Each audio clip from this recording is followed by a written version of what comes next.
آئیے آج ایک ایسی حدیث سنتے ہیں جس میں اللہ کے نبی صلی اللہ علیہ وسلم نے ایک ایسے شخص کا ذکر کیا ہے جو جنت میں سب سے آخر میں داخل ہوگا۔ اس حدیث کو روایت کرنے والے صحابی رسول عبداللہ بن مسعود رضی اللہ عنہ ہیں۔ وہ کہتے ہیں کہ جب سب سے آخر میں جنت میں داخل ہونے والا شخص جنت کے راستے پہ چل پڑے گا، جنت کی طرف جانے لگے گا، گرتا پڑتا، تو اس راستے میں ایک آگ لپیٹ لے گی۔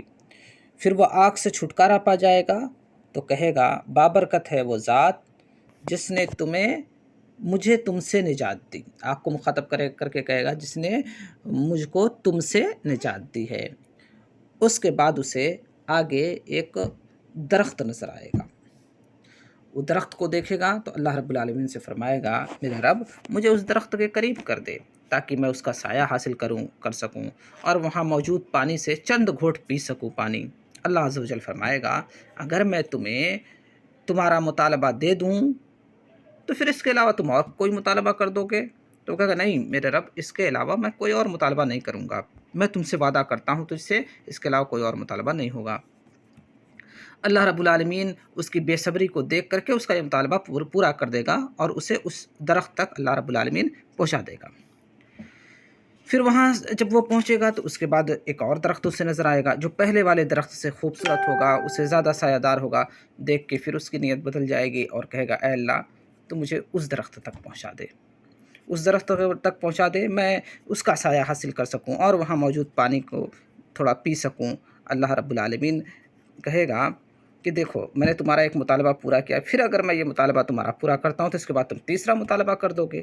وہ کہے گا نہیں اللہ رب العالمین اس کے علاوہ میں تم سے کوئی اور مطالبہ نہیں کروں گا۔ اللہ رب العالمین اس کی بے صبری دیکھ کر کے اس کا یہ مطالبہ بھی پورا کر دے گا، وہ اس درخت کے پاس پہنچ جائے گا، اس کے سائے سے لطف اندوز ہوگا اور اس کا پانی پیے گا۔ پھر جنت کے دروازے کے پاس ایک اور درخت دکھائی دے گا جو پہلے دونوں درختوں سے زیادہ خوبصورت ہوگا۔ وہ کہے گا اے میرے رب مجھے اس والے درخت کے قریب کر دے جو جنت کے بالکل قریب ہے، جنت کے دروازے کے پاس ہے، میں اس کے سائے سے لطف اندوز ہونا چاہتا ہوں اور اس کا پانی پینا چاہتا ہوں، اس کے علاوہ اور میں تجھ سے کوئی سوال نہیں کروں گا۔ اللہ تعالیٰ فرمائے گا اے ابن آدم کیا تم نے مجھ سے معاہدہ نہیں کیا تھا کہ تم اس کے علاوہ کوئی اور مطالبہ نہیں کرو گے؟ وہ کہے گا کیوں نہیں اے میرے رب، میں نے کیا تھا لیکن یہ میرا آخری مطالبہ ہے۔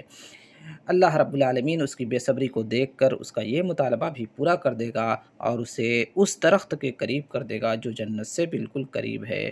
جب وہ قریب جنت کے اس درخت کے قریب پہنچ جائے گا جو جنت کے دروازے کے بالکل پاس ہے تو اسے جنت والوں کی آوازیں سنائی دیں گی۔ وہ کہے گا اے میرے رب مجھے اس میں داخل کر دے۔ اللہ تعالیٰ فرمائے گا اے ابن آدم میری طرف سے کون سی چیز تجھے خوش کر دے گی، یعنی میں تجھے کیا دے دوں کہ تو خوش ہو جائے اور اس کے بعد مجھ سے مانگنا ہی بند کر دے، سوال کرنا چھوڑ دے، مطالبہ اپنا ختم کر دے؟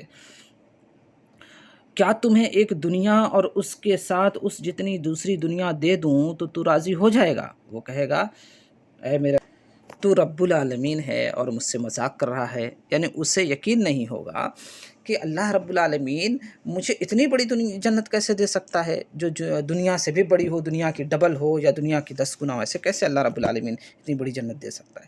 یہ حدیث بیان کرنے کے بعد اللہ کے نبی صلی اللہ علیہ وسلم کے صحابی عبداللہ بن مسعود وہ ہنسنے لگے اور لوگوں سے کہا کیا تم مجھ سے پوچھو گے نہیں کہ میں کیوں ہنس رہا ہوں؟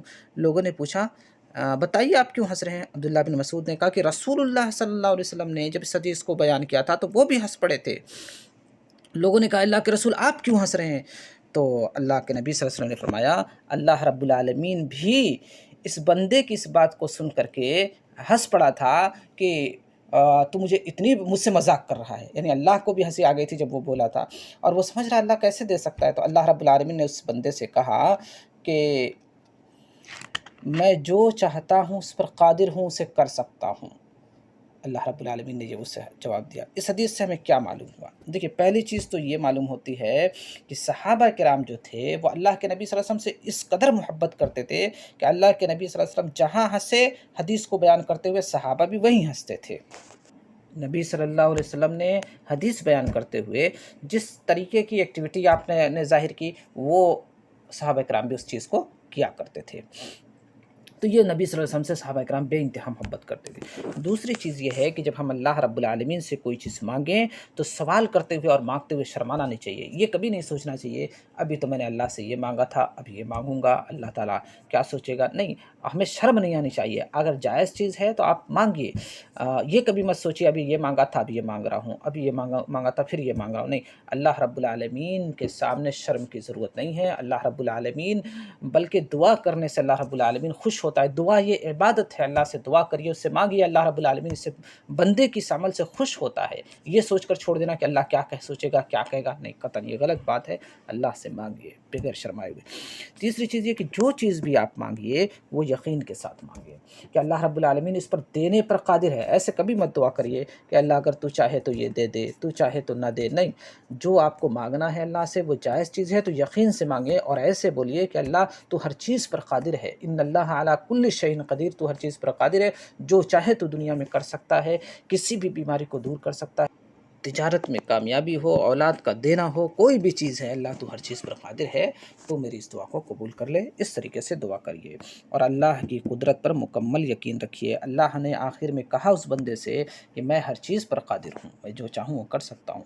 اللہ رب العالمین سے دعا ہے کہ اللہ رب العالمین ہمیں نیک اور صالح بنائے اور صحیح طریقے سے اسلام کو سمجھنے کی توفیق عطا فرمائے۔ ویڈیو اگر اچھی لگی ہو تو لائک کریے، سبسکرائب کریے۔